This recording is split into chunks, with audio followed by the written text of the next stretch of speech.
Bien, vamos a ir a la palabra de Dios entonces.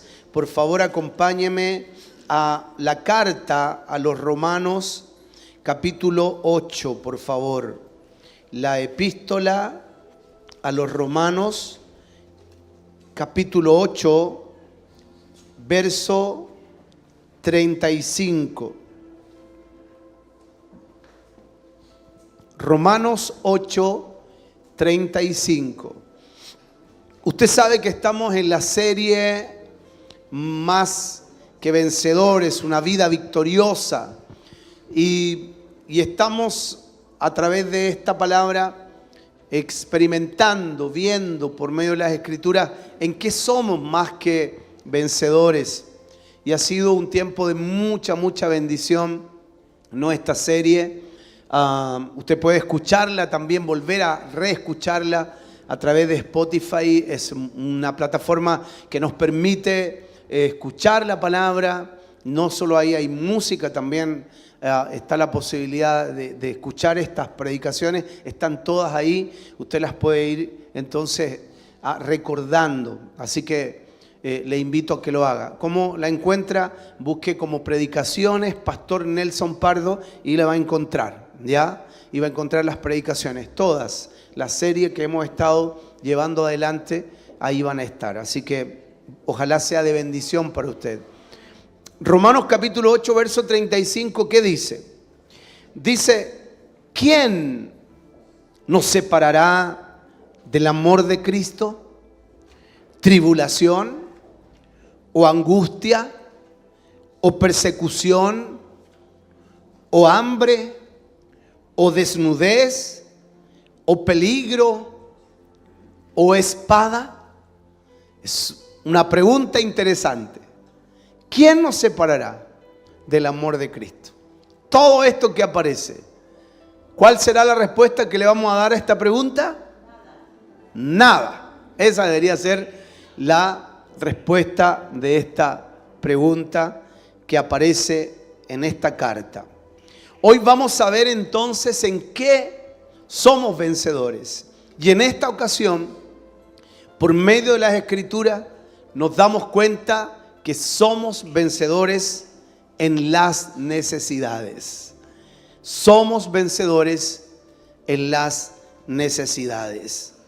Dentro de la lista de cosas que podrían ser, de hecho, un detonante en la relación que tenemos con nuestro Señor Jesucristo, el apóstol Pablo nombra aquí dos cosas que son básicas y fundamentales en la vida del hombre, tanto como el hambre y la desnudez.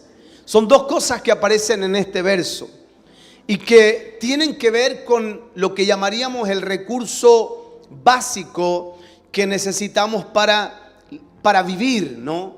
Para subsistir.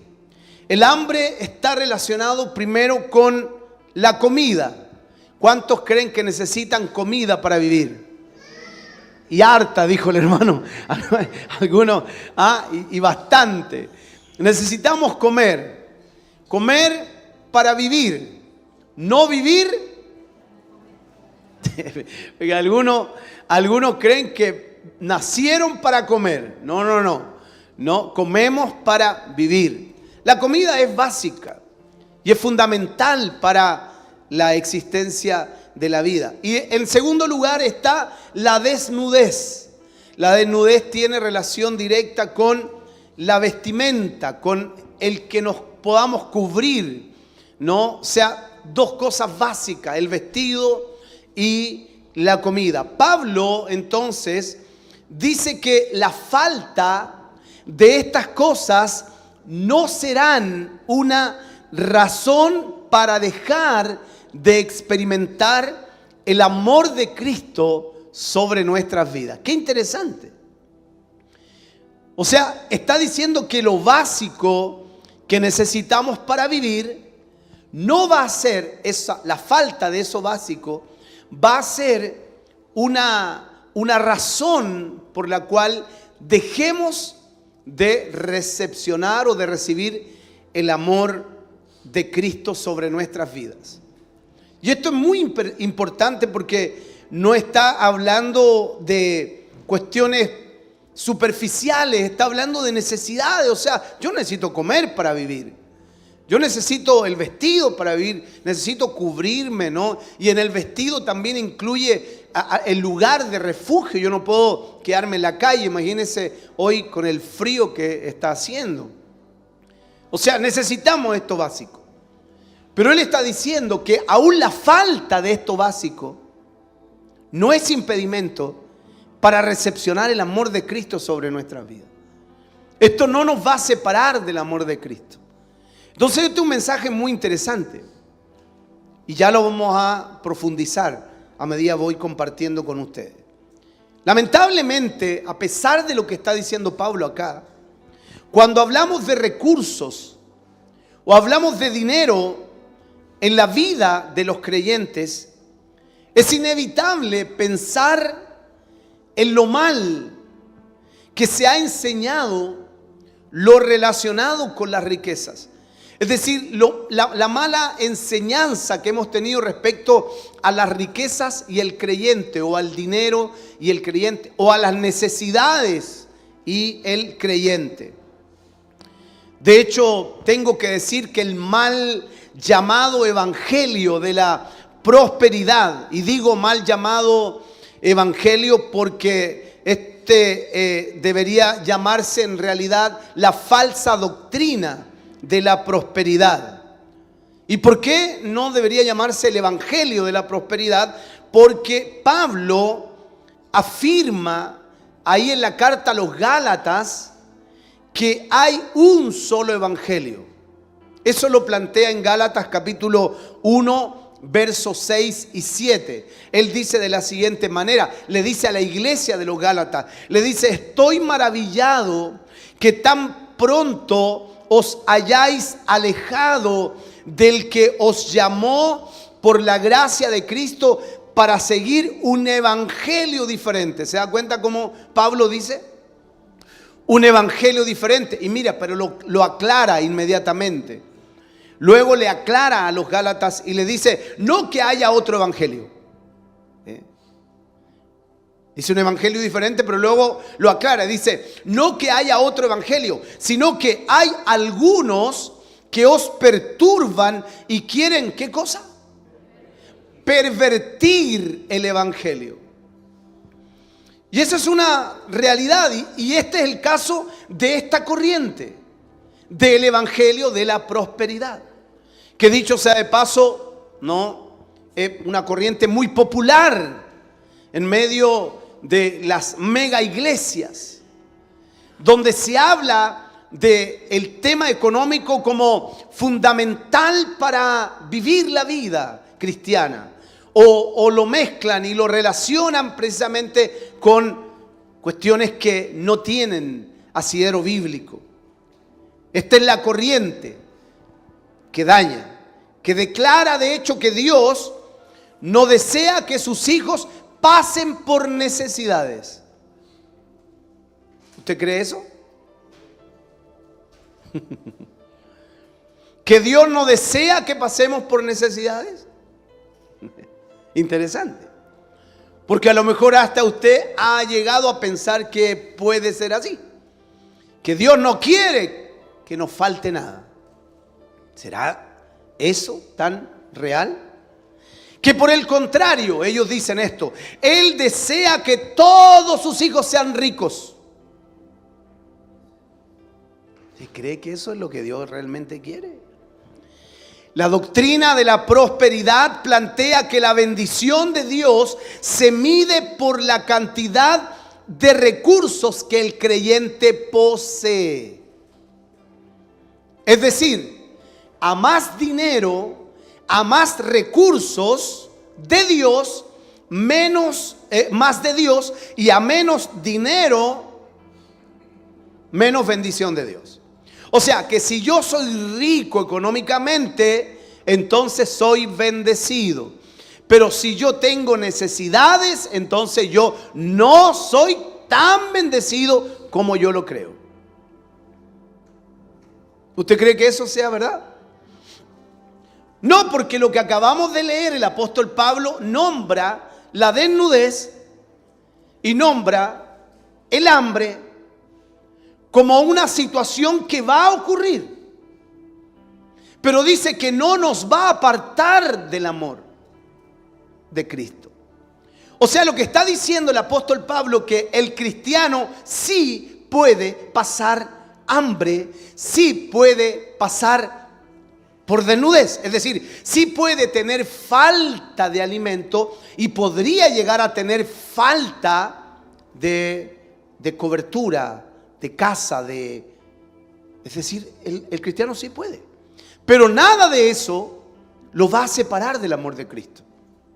Entonces yo puedo pasar por una necesidad, pero el amor de Cristo sigue conmigo. No sé si me explico. Pero la teología, mal llamada teología, la falsa doctrina de la prosperidad, me dice que si a mí me falta el recurso económico, entonces yo soy falto del amor de Dios. Entonces Dios no está contigo. Interesante. Esto es una doctrina que ha hecho mucho daño a la iglesia, que ha venido a dañar la iglesia, el verdadero sentido de la vida cristiana. Sin duda que esta idea está completamente fuera de la línea teológica que las escrituras nos presentan. Sin embargo, y a pesar de todo esto, Dios sí está interesado en nuestra prosperidad. Voy a poner el equilibrio. O sea, ¿Dios quiere prosperarnos? Sí.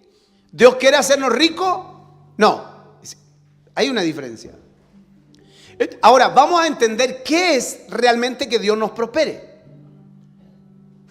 Porque si bien es cierto, Dios sí quiere prosperarnos, sin embargo, no es como esta falsa doctrina nos plantea. No como ellos nos presentan. Uno de los versículos más usados para este tema es lo que aparece en la tercera carta de Juan en el verso número 2. De hecho, esto es muy tomado y muy enseñado de esa manera. En el verso 2 de la tercera carta a Juan encontramos lo siguiente: amado, yo deseo que tú seas prosperado en todas las cosas y que tengas salud, así como prospera tu alma. Este verso es muy utilizado y muchas veces mal interpretado. Y hoy lo vamos a interpretar correctamente para que entendamos que sí, Dios quiere prosperarnos, pero ¿a qué se refiere realmente la prosperidad de Dios? Primero, nos encontramos con un profundo deseo de Juan. O sea, es un deseo de un hermano hacia otro hermano. Y esos son los buenos deseos que tenemos que tener todos. Todos tenemos que desear cosas buenas a nuestros hermanos.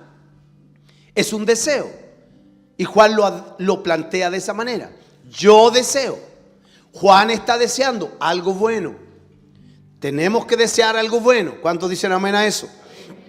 Ahora, el que yo desee algo bueno para ti no necesariamente es lo que te va a ocurrir. ¿Me estás siguiendo? O sea, yo puedo desear que le vaya muy bien en todo. Y yo deseo que Dios le bendiga en esta área. Pero mi deseo no está subordinado a la voluntad de Dios. Es mi deseo. Y está muy bien. Tenemos que desearnos cosas buenas. Pero ningún deseo mío se subordina necesariamente a la voluntad de Dios. Puede ser mi deseo, pero puede que mi deseo no sea la voluntad de Dios. Así que eso es lo primero. Bien. Deseo. Él desea en favor de su hermano, el anciano Gayo, que sea prosperado. Y en él encontramos más que un argumento para validar entonces la prosperidad económica. Porque Juan dice, yo deseo que seas prosperado. Utiliza la palabra prosperidad, pero en distintas áreas. En todo, dice, que seas prosperado en todo. Aquí no está hablando de riquezas económicas, básicamente. Aquí está diciendo, yo creo que haya un incremento. Eso está diciendo, porque la palabra prosperidad tiene relación con incremento. Eso es prosperidad, incrementar algo. No es necesariamente dinero. No está hablando solo de la economía. Por eso una mala interpretación de un texto puede traernos complicaciones, porque entendemos mal. Por eso dice, quiero que seas prosperado en todo. Y entonces es aquí lo que él está planteando es una prosperidad integral, un triple ámbito, de hecho, de la prosperidad. Esta es la prosperidad bíblica. Si usted se da cuenta, dice que sea prosperado en todas las cosas y que tenga salud, así como prospera tu alma. ¿Se dio cuenta? O sea, lo que está diciendo él, deseo que haya un incremento en todo lo que hace, que haya un incremento en tu vida. Así que yo no puedo decir que soy prosperado por Dios porque solamente me está yendo bien económicamente. ¿Me entiende? Porque si no tendríamos que pensar que el narcotraficante que vive 2 cuadras de mi casa y que tiene tremenda casa y tiene tremendos vehículos, que le va muy bien económicamente, entonces está siendo prosperado por Dios. O el hombre que trabaja en una empresa pero que está robando y le va muy bien con el robo que está haciendo, y entonces ahora está tan bien en su casa, entonces le está yendo muy bien. Entonces, como le va muy bien con esos dineros que no le pertenecen, está siendo prosperado por Dios. O aquel cantante que está cantando de vulgaridad y le está yendo muy bien y está en los número 1 y está ganando Grammy y le va muy bien y tiene dinero para pasear, entonces está siendo prosperado por Dios. O sea, tendríamos que pensar que todo aquel que incrementa económicamente en su vida está siendo prosperado por Dios. ¿Se da cuenta que no? No tiene relación. Entonces aquí lo que está hablando Juan es que la prosperidad tiene que ver con el incremento completo. O sea, así como yo avanzo económicamente, no que soy rico, sino que tengo para lo que necesito, así también prospera mi alma, mi relación emocional con las personas, mi relación espiritual con Dios. Yo soy integralmente próspero. Esa es la diferencia. Entonces, Dios está preocupado por suplir nuestras necesidades, pero no hacernos ricos. También desea buena salud física para nosotros. Y por último él desea también crecimiento espiritual. Entonces, eso es prosperidad bíblica. Ahora, a veces en ese proceso puedo sufrir enfermedad. ¿Me sigue? A veces en ese proceso puedo tener alguna baja espiritual. Y a veces en ese proceso puedo tener falta de economía. O sea, no es que todo el tiempo yo tengo que estar súper próspero, súper anímico y súper espiritual. Porque ¿quién lo hace? ¿Quién tiene todo eso? ¿Quién logra esa estabilidad completa? Ninguno. Pero lo importante es que vaya incrementándome en todas las áreas. Que no haya un desequilibrio. Eso es lo que Dios quiere para nosotros como cristianos y como creyentes. Nunca la prosperidad bíblica se ha centrado en el dinero. En la Biblia no es así. Ahora, que los predicadores digan lo que quieran es otra cosa. O que ellos interpreten lo que quieran es otra cosa. Pero en la Biblia nunca se ha instalado la prosperidad, nunca se ha centrado en el dinero, sino más bien en la vida integral del creyente. De hecho, los judíos, ¿saben cómo se saludaban? La paz, se daban la paz. Y ellos se preguntaban, ¿cómo está tu paz? Y la paz significaba, en el fondo, la prosperidad integral. Ellos se decían, ¿cómo está tu paz? Y no era solamente la paz como tranquilidad, sino que la paz involucraba que estaba, ¿no? El hombre estaba centrado, tenía todo dentro en el control. ¿Cómo está tu paz? Y ellos decían, bien, está mi paz. Pues decían shalom. Yo digo paz, lo entendemos nosotros, pero el shalom. Shalom, ¿cómo está tu shalom? ¿Cómo está tu paz? Era integral. Está bien, mi paz está bien. Pero nosotros hemos interpretado que la prosperidad es solo económica, tiene que ver solo con dinero. Mire, yo puedo estar pasando por problemas económicos en mi vida, pero ser próspero.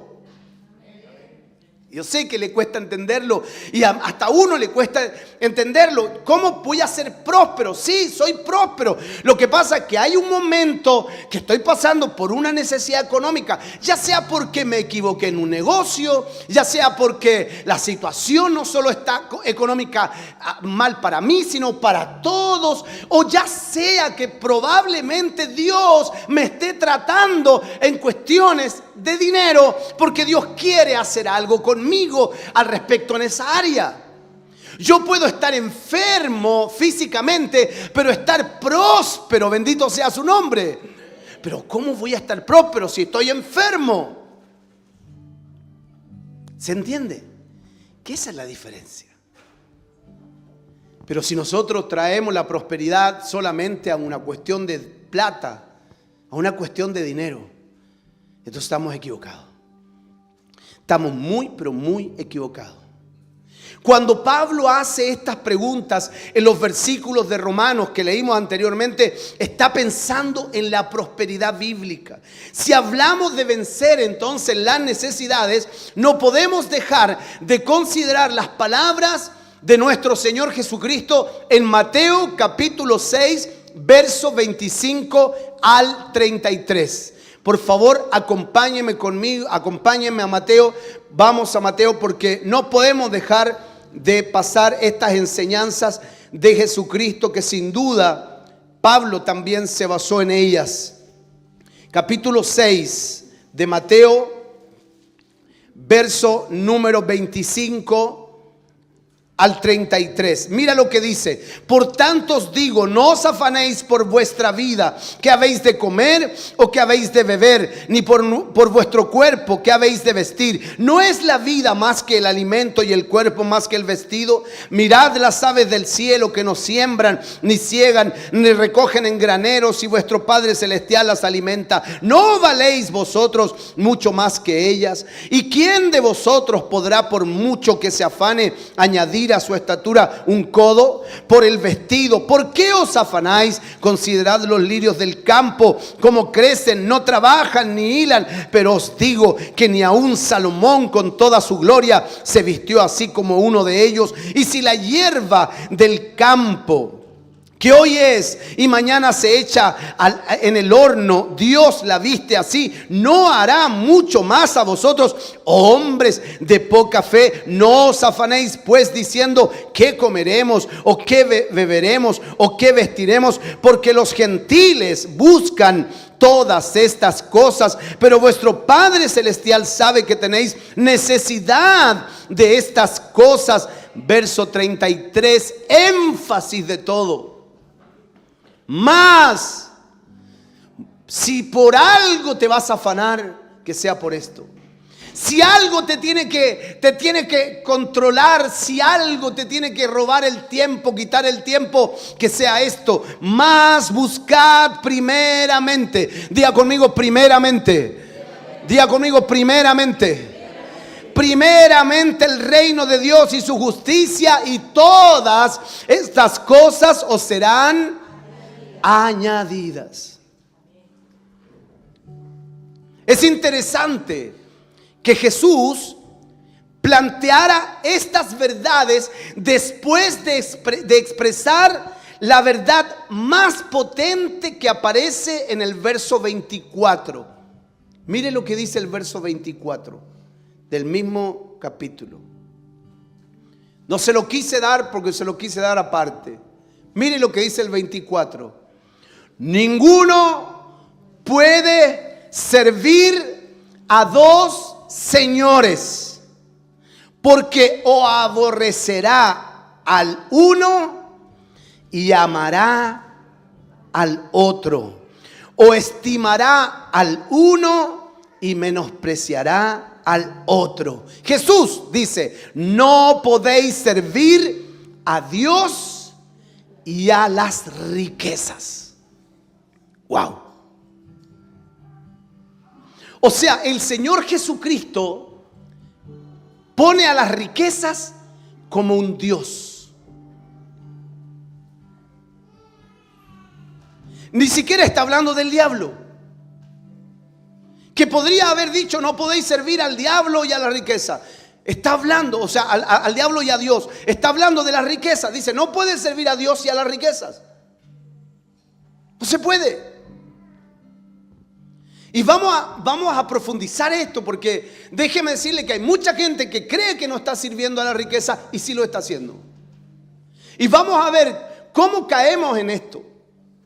Y servir a las riquezas es lo que nos aparta del amor de Dios. Por eso Pablo dijo, no olvide la pregunta, ¿qué nos separará del amor de Cristo? Estamos en sintonía, ¿verdad? No olvidemos la pregunta de Pablo, ¿qué nos separará?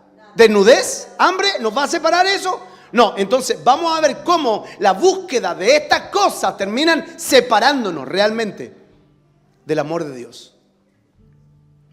¿Cuándo nos separan? ¿En qué momento nos separan? Ahí vamos a ver esto.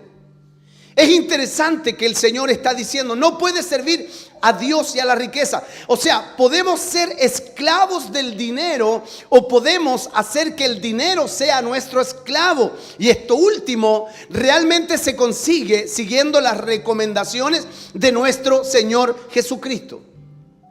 ¿Y cuál es la primera recomendación que Él nos hace acá para vencer entonces las necesidades? No te afanes. ¿Vio? No te afanes por tu vida. No te afanes por tu vida. Hoy día vemos tanta gente afanada, hermano.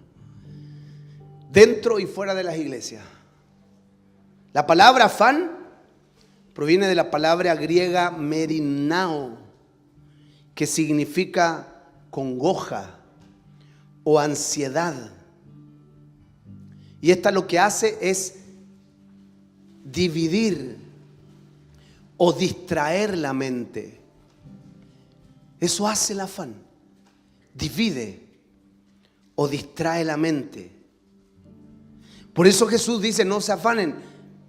¿Qué van a comer? ¿Qué van a beber? No se afanen.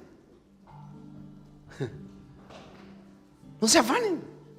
Cuestiones básicas. Comer y beber. Comer, vestirse. Son cosas básicas. Son cosas básicas. Yo a veces le digo a los hermanos, oye hermano, pero usted está, no lo veo. Sí, pero es que hay que comer, pues, pastor. Así me han respondido a mí. Hay que comer, hay que pagar cuentas. Y yo digo, ¿no se acuerdan de la palabra del Señor? Que dice, no te afanes por la comida y por el vestido. Interesante. Entonces, la palabra afán tiene que ver con eso, con el deseo desmedido. Jesús no está diciendo que actuemos de manera negligente respecto a nuestro futuro. Es decir, que no hagamos nada respecto a nuestra vida. No es que usted salga de aquí de esta predicación yéndose a tomarse la siesta eterna y a descansar. Total, el pastor dijo, no hay que afanarse. No, el Señor no lo está diciendo y su pastor tampoco está diciendo eso. No está diciendo Jesús que debemos obviar las responsabilidades, que debemos ser negligentes, no está diciendo eso. Lo que está diciendo es que debes de encauzar como corresponde las prioridades. El Señor está diciendo, cuidado. Y le dice a sus discípulos, cuidado porque esto va a pasar en ustedes. Tengan cuidado porque la necesidad puede volverse en ustedes en un tropiezo muy grande para apartarse de mi amor y de mi cuidado. La necesidad se vuelve un tropiezo. Tengan cuidado. Eso es lo que el Señor está diciendo. Y es lo mismo entonces que fortalece Pablo al preguntar, ¿acaso eso nos va a separar? No, no puede separarnos del amor de Cristo. Nada de eso nos debe separar del amor de Cristo. Lo que está haciendo el Señor entonces es que quiere librarnos del deseo desmedido de las cosas que nos faltan. En estos versículos Jesús establece ciertos argumentos y defensas contra la preocupación y la ansiedad. Empieza indicando que Dios nos dio la vida. Y si Él nos dio la vida, debemos confiar que Él nos dará también todo lo que necesitamos para vivirla. ¿Está de acuerdo con eso? Que Dios nos dio la vida y nos dará todo lo que necesitamos para vivir entonces. Ahora, si Dios nos dio la vida, seguro que también entonces nos va a dar el alimento para sustentarla. Eso es lo que está diciendo Jesús. Nos lo va a dar. Si Dios nos dio cuerpo, seguro que nos dará también ropa para vestirlo. Amén. Sí, Dios lo va a hacer. Esa es la razón por la que hace las preguntas. ¿No es la vida más que el alimento y el cuerpo más que el vestido? Eso es lo que él pregunta.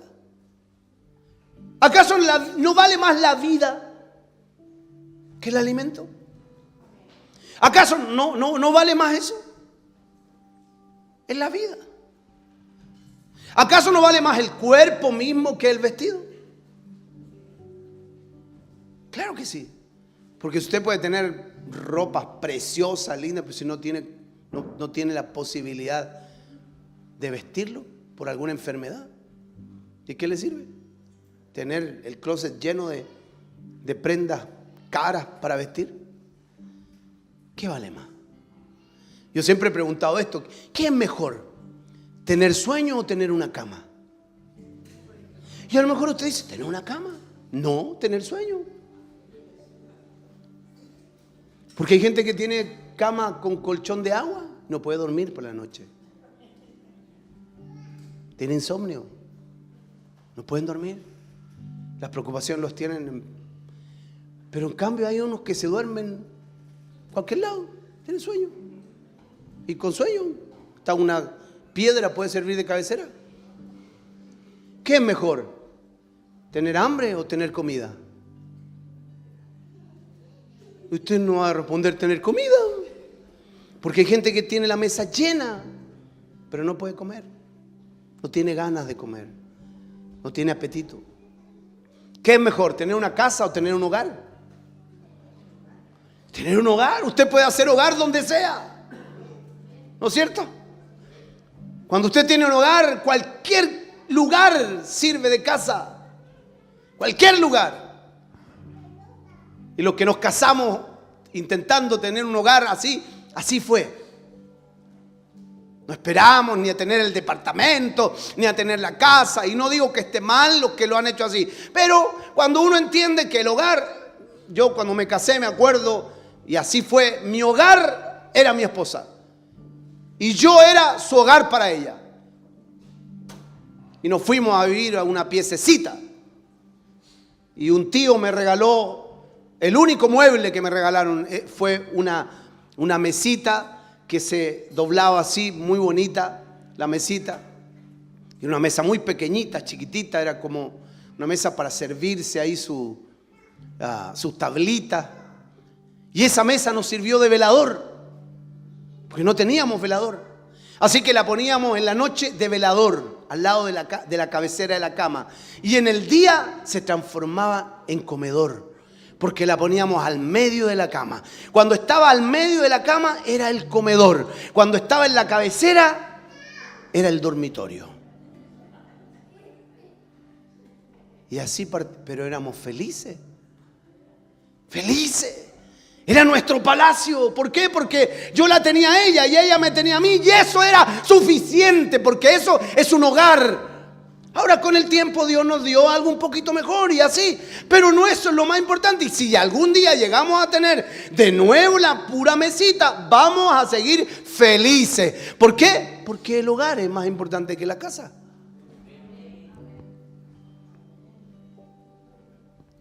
Entonces Él empieza indicando que si Dios nos da vida, nos va a dar todo lo que necesitamos para vivirla.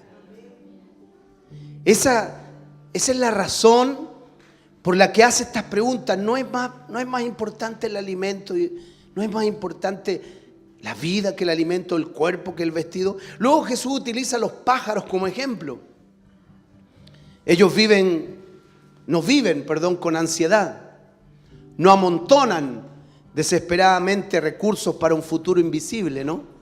Usted nunca ha visto a un pajarito llevando así toneladas, ¿no?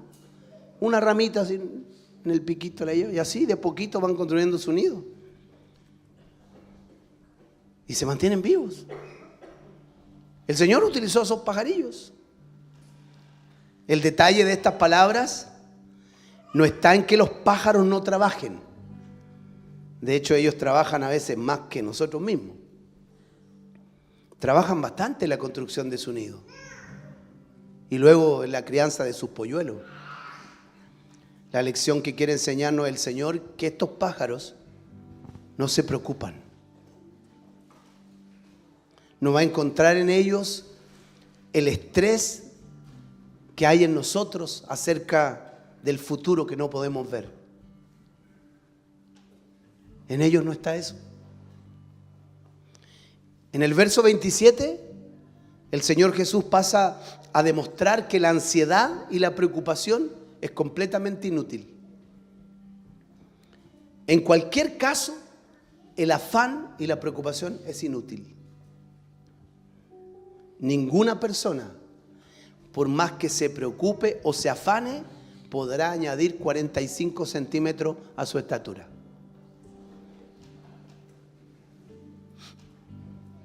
¿No es cierto?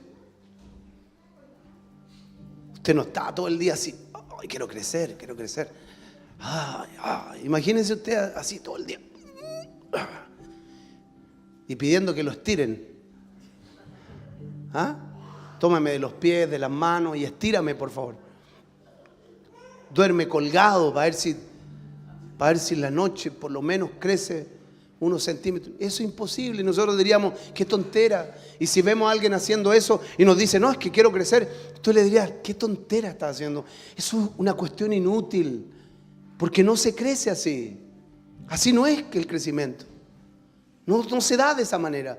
Por más que tú quieras, no lo vas a hacer. A no ser que te sometas a una operación.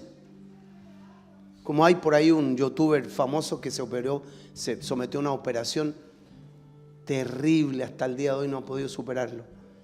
Y se puso ahí unas prótesis para alargarse las piernas y para crecer más. Es la única forma. Pero el crecimiento natural es imposible, por más que me preocupe y me afane, no lo voy a hacer. El Señor está diciendo eso, y está diciendo respecto a la economía, nótelo. Él está diciendo, ¿por qué? ¿Por qué haces esto? ¿Por qué te afanas tanto? ¿Y por qué es tanto tu preocupación?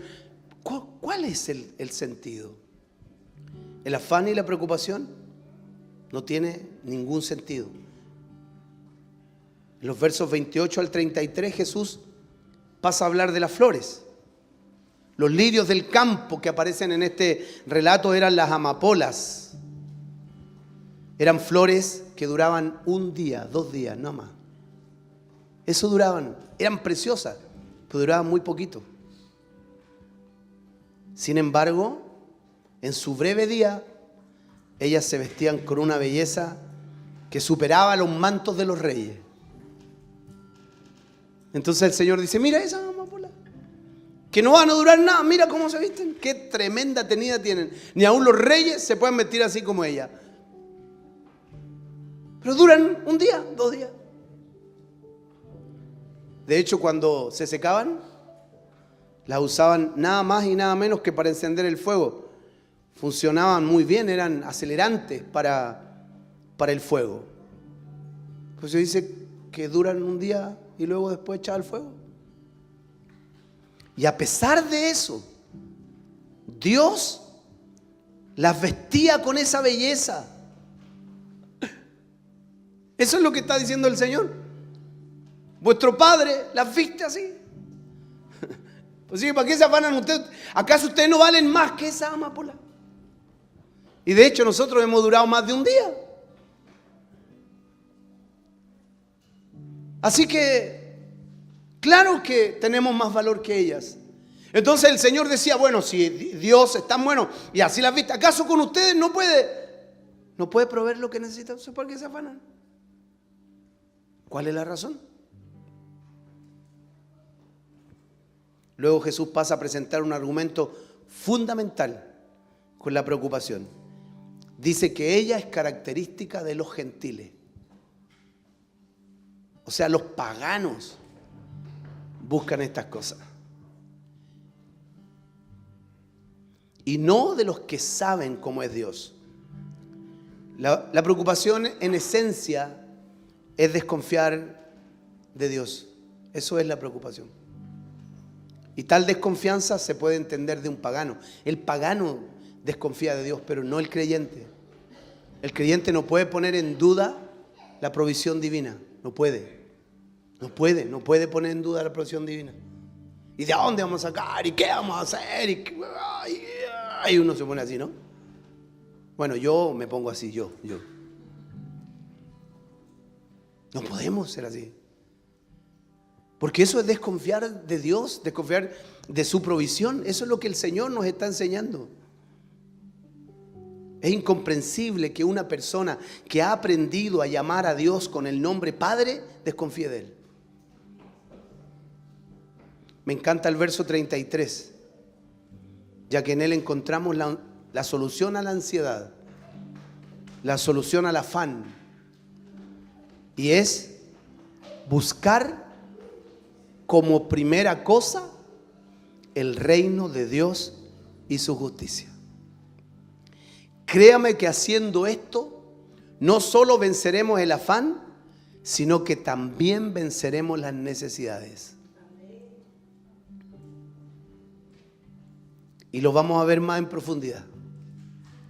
La invitación es a concentrarse en el reino de Dios.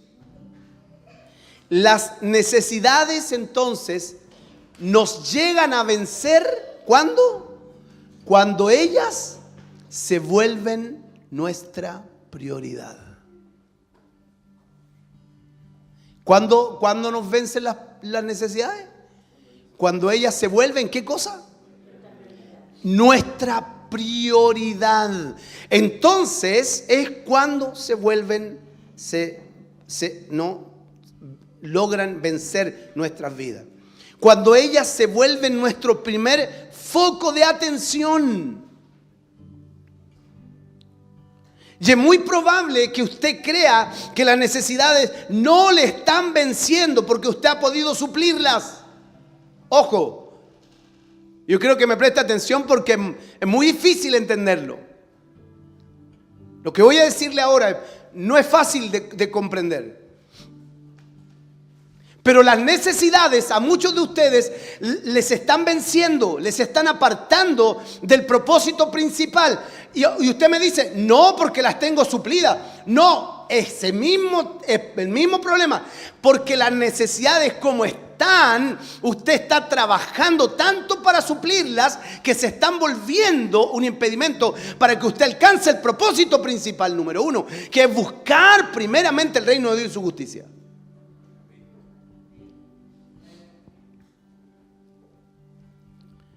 Si por suplir esas necesidades, usted está llevando una relación con Dios a un nivel superficial, entonces usted está siendo vencida por ellas. No me diga que está siendo prosperado por Dios. No me diga que está teniendo mucho trabajo y Dios le ha dado tanto trabajo que usted no ha podido participar en la iglesia. Dios le ha dado tanto trabajo que usted no ha podido orar como oraba antes. Dios le ha dado tanto trabajo que usted no ha podido ni siquiera predicar y compartir el evangelio. Dios le ha dado tanto trabajo que su vida, su tiempo a solas, su devocional personal, hoy día se reduce solo a una oración en el vehículo, a una oración antes de salir de la casa. Y hasta se ha olvidado que ya usted no se persina, que incluso hasta se ha pegado la persinada, hermano, antes de salir. Hasta eso se olvidó. No me diga que está siendo prosperado por Dios. ¿Sabe lo que yo le voy a responder? Las necesidades le están venciendo.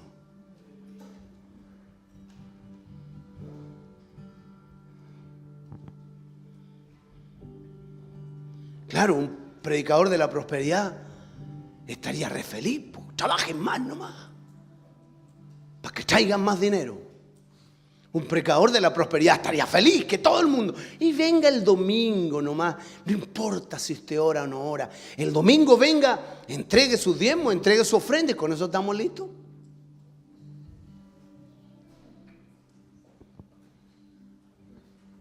Porque como él también sirve a Mamón, entonces invita a que toda la gente sirva a Mamón también.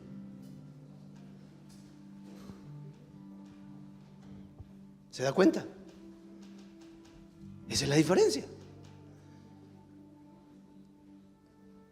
Pero yo no quiero que usted sea multimillonario y termine ganando mucho dinero. Yo quiero que usted sea un creyente que tiene todos los recursos necesarios para vivir la vida en Cristo Jesús como corresponde.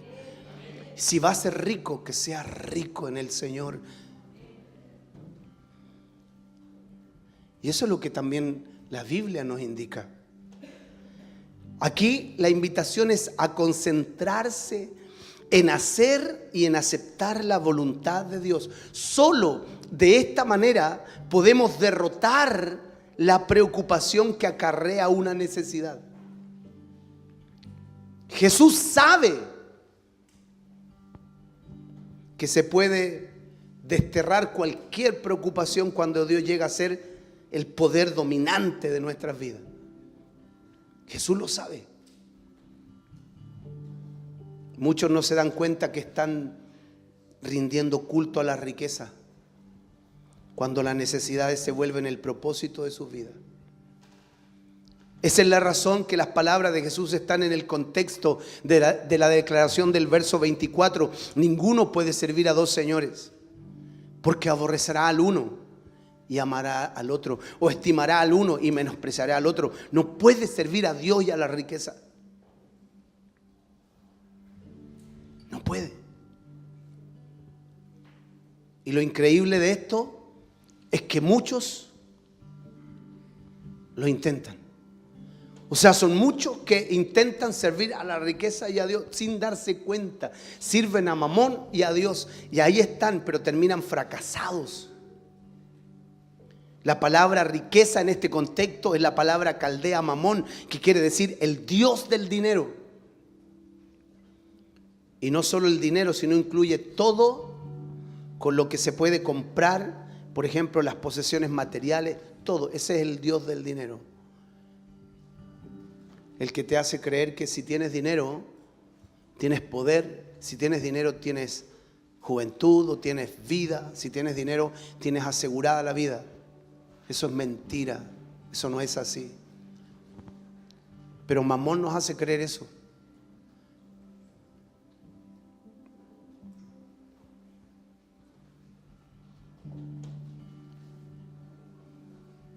Entonces, el esclavo de Mamón no solo servirá a Mamón, sino que creerá incluso que está sirviendo a Dios. Pues está sirviendo a Mamón. Por eso hay cristianos que dicen, Dios sabe que no tengo tiempo. Dios sabe que llego cansado de mi trabajo. Dios sabe que estoy. Dios sabe y Dios sabe y Dios sabe.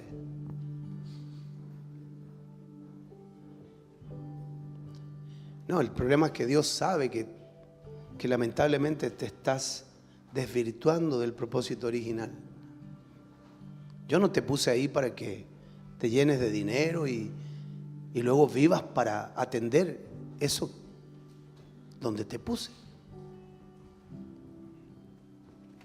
Y esto es fuerte porque las nuevas generaciones más todavía, sobre todo con todo lo que estamos viviendo como país, la necesidad se transforma precisamente en un impedimento. Por eso la gente no tiene tiempo para nada hoy día. No tiene tiempo para nada. Yo le digo, hermano, líbrese de la deuda lo que más pueda. Líbrese de la deuda, viva sin deuda. Trate de vivir holgadamente. No permita si un trabajo le está haciendo. Usted llega derrotado a la casa, hermano, por su trabajo. Usted trabaja de las 8 de la mañana hasta las 12 de la noche. Eso no es trabajo. Usted no está sirviendo a Dios, usted está sirviendo a Mamón. No puede ver a sus hijos, no puede orar, no tiene tiempo para eso. Usted tiene que huir de ahí, tiene que salir de ahí. Y no me diga, ay, es que en otro lugar voy a ganar menos dinero. Ay, es que no me diga eso, no me diga eso. Su vida cristiana es superficial. ¿Y sabe por qué? Porque no tiene tiempo para invertir en ella. Porque todo el tiempo que tiene se lo consume en el trabajo. Está sirviendo a Mamón. Aunque usted dice, no, si es Dios el que me dio el trabajo. No se da cuenta, pero Mamón lo está absorbiendo. Por eso yo a la gente le digo, no trabaje en retail, no trabaje en esas empresas, no lo haga. Los retail lo único que hacen es absorberlo de lunes a lunes. No lo haga, no trabaje en los malls, no trabaje en esos lugares, no lo haga, porque lo único que hacen ellos es absorber todo su tiempo. Usted va a tener que vivir para ellos, trabajar para ellos, vivir para ellos. He visto mucha gente buena, cristiana, que amaba al Señor, servía al Señor, se metió a trabajar en estos trabajos. Mamón los atrapó y entonces le dijo, pueden escalar, pueden llegar a ser jefe de tienda, pueden llegar a hacer esto y lo otro. ¿Y sabe lo que dice? Los perdimos, los hermanos. Y uno lo encuentra, no, sí, yo creo en Dios, sí, es que Dios me dio esto. No se dan cuenta, su vida cristiana paupérrima, sus hijos lejos del Señor. Pero tienen una linda casa y tienen un buen vehículo del año. Y con esto no estoy diciendo que usted sea mediocre, que no quiera tener algo mejor. No estoy diciendo eso. Estoy diciendo que usted tiene que tener el equilibrio. Y si usted no se está dando cuenta que la balanza se está desviando, por favor, preste atención. Se está desviando la balanza, se está desviando. Tenga cuidado. Tenga cuidado. Lo increíble entonces es que muchos intentan servir a Dios y a la riqueza. Fracasan. No se puede. No se puede servir las dos. O se es esclavo de uno o del otro. Pero nunca, de hecho, no existían un esclavo y dos amos. No existía eso. Por eso el Señor utiliza esta expresión. O es un solo amo. No hay dos amos para un esclavo. Servir a alguien es dedicarle tiempo, fuerzas, confianza y relación. Si tu tiempo, fuerzas, confianza y relación es con el dinero o los bienes materiales, entonces estás sirviendo a Mamón. No hay otra verdad.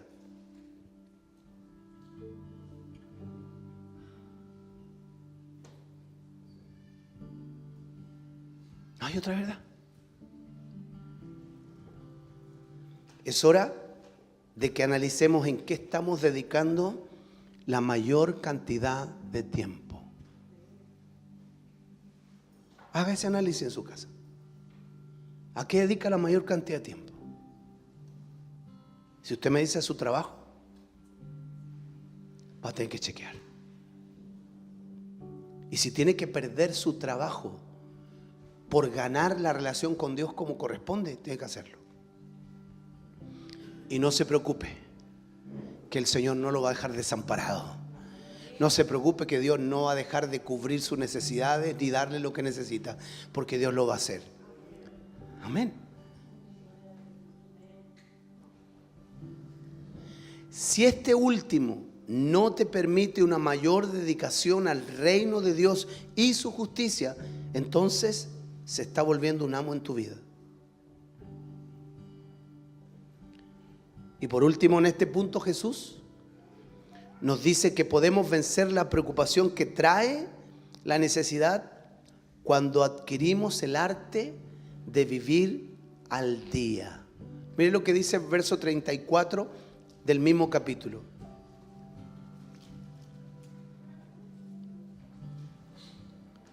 Así que no os afanéis por el día de mañana, porque el día de mañana traerá su afán. Basta cada día su propio mal. Bendito sea su nombre. Esto es maravilloso, hermano, y con esto quiero terminar. Los judíos tenían un dicho. ¿Y sabe cuál era el dicho que tenían los judíos? Era este: no te preocupes por los males del mañana, porque no sabes lo que traerá el día de hoy. Tal vez mañana no estés vivo y te habrás preocupado por un mundo que ya no será el tuyo.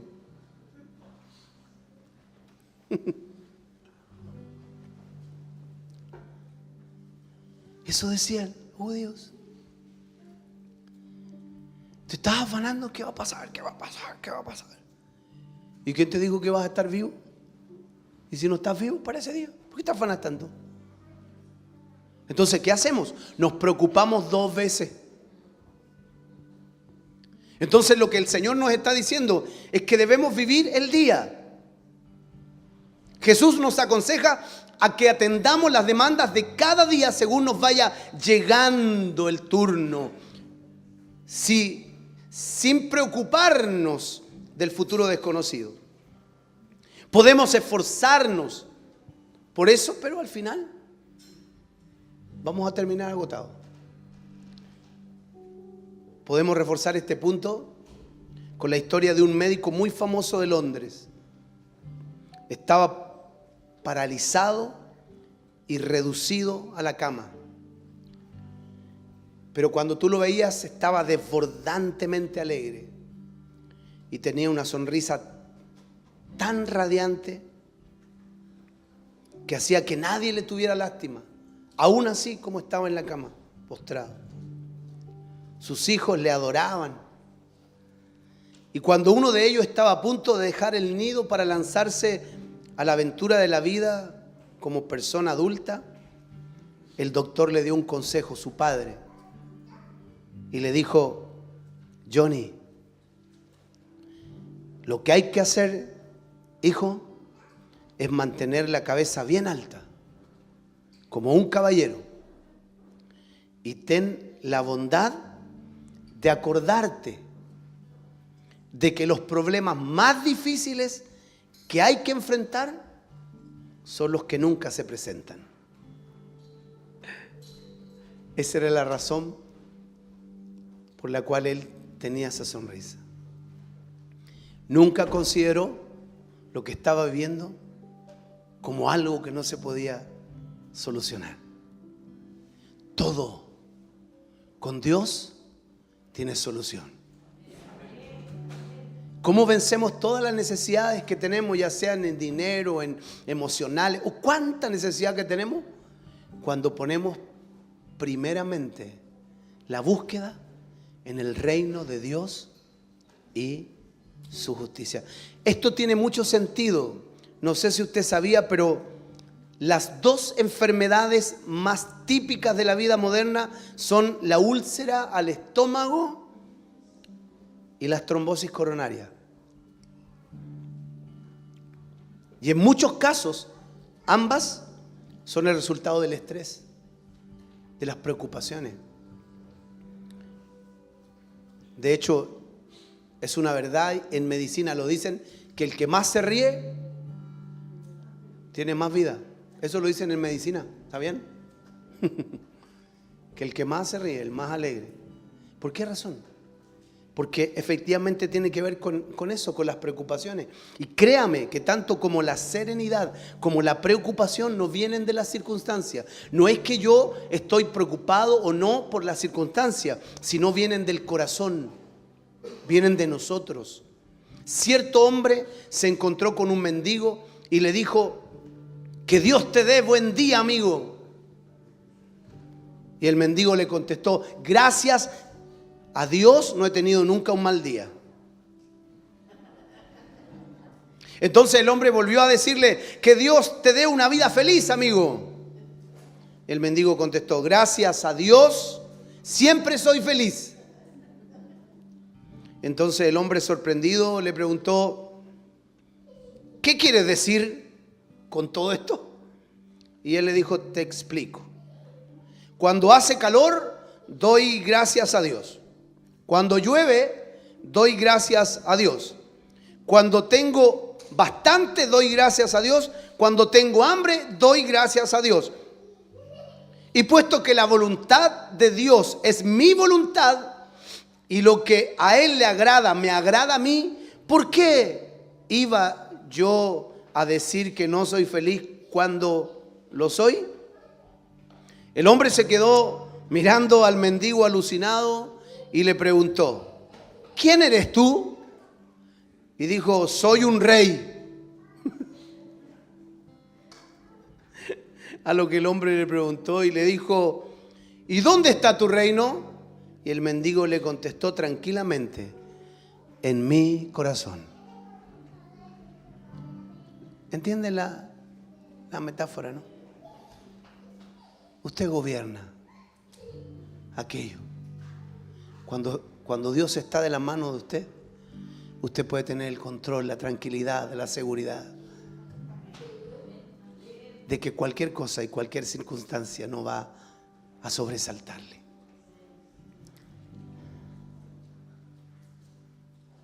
Ya lo había dicho Isaías en el capítulo 26, verso 3.